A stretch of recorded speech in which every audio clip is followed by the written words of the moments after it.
Sveiki, Klaipėdos rajone potvynis paskandino gyventojų turtą ir kelius, kai kur artimuosius žmonės pasiekti gali tik valtimis.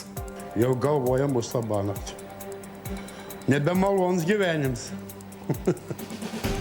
Seimas nuo kitų metų piktybiškų šiukšlintojus baus gerokai griežčiau už netinkamai išmestas atliekas grės belangė. Ne per dieną, bet tokius gamtos niekšelius tikrai išgaudysime. Pasaulinė superžvaigždė Edas Šyranas drebina Kauną, nors koncertas tik kitąmet, nakvynės kainos pramušė lubas.